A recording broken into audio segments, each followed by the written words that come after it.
All right, y'all. Andrew at Microphonic Designs here at Arlington Heights High School.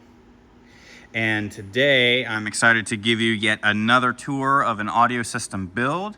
Today we've got a slightly smaller front ensemble compared to some of the other ones that we've seen. This is more along the size of Aubrey High School, if you caught the Aubrey setup this year, where we've got 3 marimbas, 3 vibraphones, and they've actually got the Xylo Glock in like an L configuration in the back.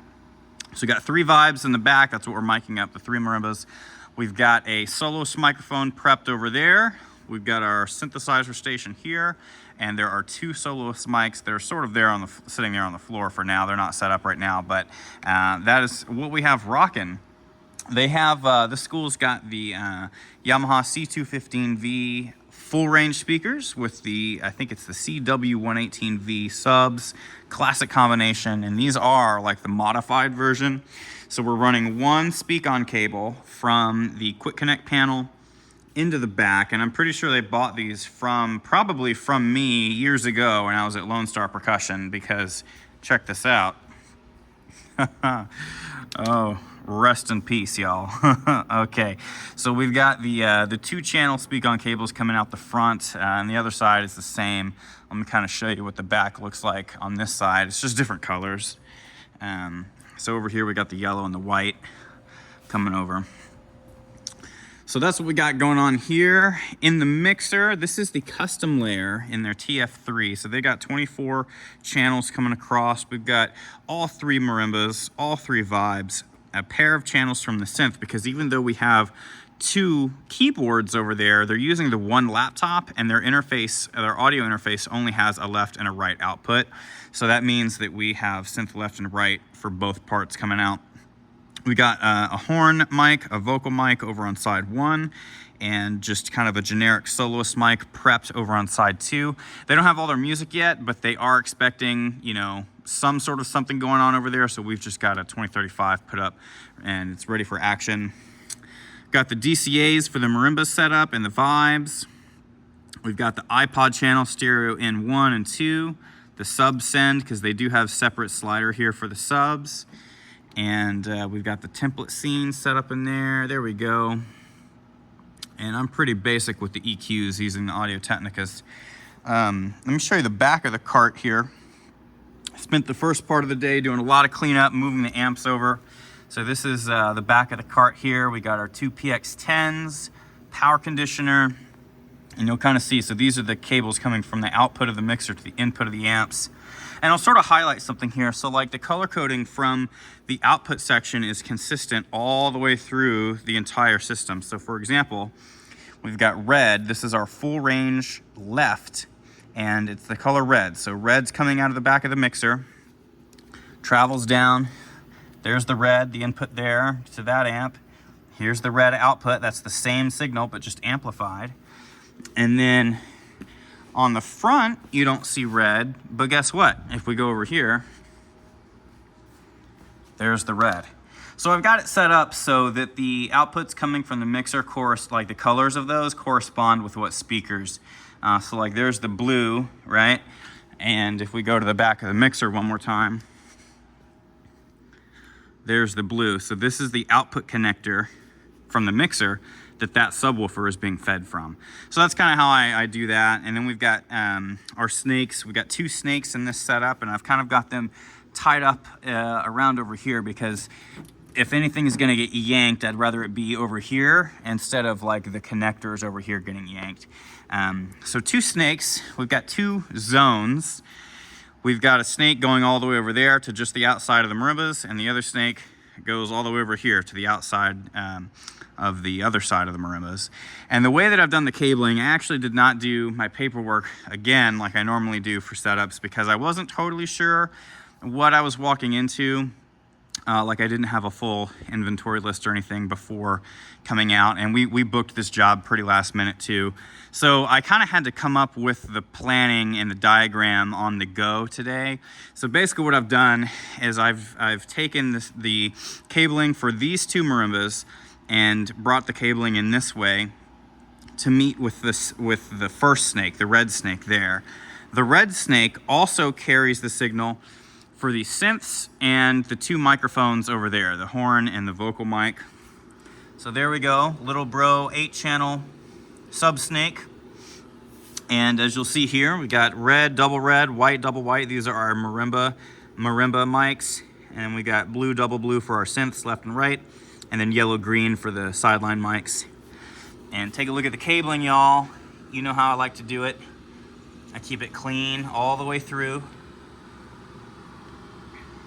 And so that's what we have going on for pod number 1. Now pod number 2 encompasses the third marimba down there, as well as these 3 vibraphones. So let me show you the vibe cabling. So basically what I've got is this one is red, cabling goes that way. It actually goes across. I had to leave a lot of slack here because of the gap. So they'll just, wrap the cable up and around somewhere. This goes across the xylophone, still just one cable, the red, and then it meets the second vibraphone where we add the white cabling. And so here we have 2 connectors coming across, right? And then here we add the third mic, which, by the way, they did not have enough of the normal desktop stands of these things. These are desktop microphone stands that we usually use to mount the mics. So I got creative and took off the boom arm from their regular mic stands and just used that. And I zip tied the end over here so it won't move, right? That's on there pretty good. And then now I saved them $60 because I did that here and over on Marimba 3. So I'll show you that in a second. So I saved them some money by just being a little creative with how we mount the mics under there. That works for me. You got what you got. We got the cabling down here. And I did sort of a rough version of one of these braided sleeving. I ran out of the correct size of heat shrink, so I had to put some zip ties at the end, and then I did a little heat shrink over that just to make sure it wasn't going to go anywhere. So it looks kind of terrible. It's not the best, but I really wanted them to have the braided sleeving bundle for these 3 vibes to go up here to the snake. So there's where the vibes plug in, red, white, and blue, just like that. And then Marimba 3 just connects down here. So this one is only carrying its own cables. And so you'll see again, I use the boom arms to position the mics down here. So for the folks at home, if you're looking for a little inspiration and you don't have all the right stuff, maybe this will help you get creative with how you can mount stuff. And so that's pretty much it, y'all. Not a whole lot compared to some of the other setups, but I think that's gonna suit them very well. They're just looking to have a successful season, with being able to connect this stuff up quickly and easily and reliably. And that's what I'm talking about. And, we'll have just a quick look at the synthesizer cart. I don't think we looked at that. I did my best because they have these open frames. So we're gonna put the power block down here. We added this monitor speaker, this QSC something or other. And then we've got kind of this zip tie bundle coming up top, which is the monitor output from the Focusrite interface and the power cord for the Yamaha. And then we got this USB block zip tied on there, real secure, the laptop. And then the secondary synth, because this is the only thing on this cart, we're not doing its own monitor speaker down here. We're just running the USB cable back across, and then we have the power cable just coming across. Because they're gonna do the carts kind of diagonal like this to line everything up properly. And I think that works great. So that's what we got going on over here. What do they have here? They've got the Scarlett Solo. Yep. So yeah, y'all, Arlington Heights High. Very thankful to have been out this year. This is the first time I've done their audio system setup, and I'm very proud of it. It's a real good day's work. It's not too late like it was at the Colony High School. I think it's about 7:30 p.m. right now, and I got in pretty late too. I don't think I really got started until about 12:30 in the afternoon. So a solid 7-hour setup to get everything going, testing all the snake channels and everything, which, by the way, a whole bunch of the channels on this snake were out, which is why I opted to use this snake for the 6 inputs instead of the full 8 on the other side, is because they've had this snake a while and a lot of the unused channels are not operating properly. So anyhow, appreciate y'all tuning in.